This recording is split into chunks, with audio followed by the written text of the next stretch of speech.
Yes, sister. Assalamu alaikum. Brother, my question is, what is the purpose of repetitiveness of some of the verses in the Quran? This is a very good question. What is the purpose of certain verses being so similar to other verses? Why is it that one verse is similar to another verse? You see, this is a topic that has been the subject of many books and explanations throughout our history. And the purpose of this book is a specific type of genre in writing about Islam. It is about explaining why these differences occur, explaining what is the benefit and the wisdom behind these minor word variations. When Allah subhanahu wa ta'ala says one thing and then He says another, and there's a slight difference in the Quran, Allah subhanahu wa ta'ala changes the syntax, there's a wisdom behind it. So for example, in one verse, Allah subhanahu wa ta'ala says, do not kill your children out of fear of poverty.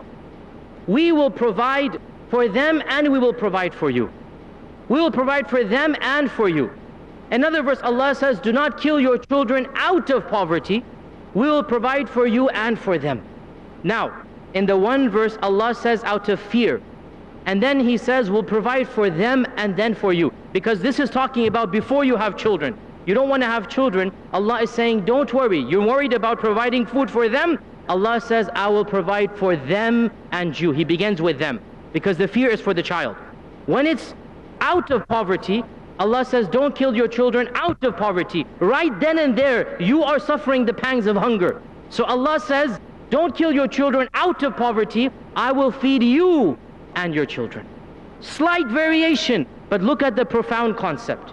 Any variation in the Quran, you will find why the wisdom is there, and there are many books of tafsir that concentrate on this, and this is a topic and a science that inshallah ta'ala I hope some of your scholars can explain this in your language and in the Urdu and Hindi language, so that we understand why the Quran has chosen one word over another. But I can assure you, and I have researched this quite a lot, every single instance we find a wisdom and we find a reason for the syntax and the structure of the verse, which adds further meaning that we don't find in the other verse, and vice versa.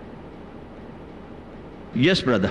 Assalamu alaikum. I am Muzammil Sheikh and I am an MBA student. As you correctly mentioned in your talk, Quran should be read with understanding. But as far as in our community, we see very few people read it Quran with understanding, and as far as implementing it is concerned, very few, a handful amount of them implements wholly. And we are very even often choosy. We often took some part and we implement them, and some part we let go. So can you please suggest what would be? Yes, the brother raises a very sad reality, and that is why I concluded my talk on the note of this miracle is undervalued and underappreciated. We have fallen short of our duties towards the Quran. We keep the Quran as a family heirloom. It's a token item. We put it on the highest roof, highest shelf in our homes, but it occupies the lowest status in our lives. Outwardly, we treat it with the utmost respect, kissing it and putting it in a cover and ghilaf, but we keep it out of the best ghilaf, and that is the ghilaf of our heart. This physical ghilaf is good. The ghilaf of our heart is much better for the Quran. We keep it out of there. We recite it, mashallah, with tilawah. We get the greatest sheikhs, and mashallah, we love these sheikhs, and we wish we could recite the Quran like them. But the Quran was not meant only to be recited. It was meant to be understood and acted upon. So indeed, we have fallen short. We have fallen short, and it is a very sad state of affairs where we have even lost the language of the Quran. In our times, we hardly know Arabic. We are a civilization that prides itself in a book we don't even understand. So there is an irony to it, and wallahi, it's a sad irony. And that is why we are here, all of us are here, wanting to come closer to Allah subhanahu wa ta'ala, wanting to encourage you to turn to this book, to read it. If you cannot learn Arabic, at least read it in translation. If you cannot learn Arabic, at least read it in translation. Even though the translation is not as good as the original, nonetheless, you will get some of the meanings. At least have some tilawah, at least have some relationship with the book. Something is better than nothing. And you know what? When you turn to Allah trying to understand the Quran, Allah will open up your heart and give you even more and more understandings. Show your sincerity to Allah. Allah subhanahu wa ta'ala will bless you with greater and greater understanding. Jazakallah khair. Yes, sister. Assalamu alaikum wa rahmatullahi wa barakatuh. So myself, Fariha binti Hakimullah, and I'm a student. So I want to ask, as there are so many miracles in the Quran, then why the unbelievers do not accept the message of the Quran? This is a very wise and mature question from our sister, and it shows her contemplative mind. Why is it that people don't accept the truth? The response to this question is that people are not just guided by logic and reason. There's also emotion, and there's also pride, and there's also sticking with tradition. Now let me ask you the situation of Shaitan, Iblis. Iblis saw with his own eyes the creation of Adam. Iblis saw so many things that no other human being has seen. Iblis knows so many things because he has witnessed them, because he has seen them. And yet Iblis, out of arrogance, refused to submit. The mushrikeen of Mecca, they saw with their own eyes the moon split in half. They refused to submit.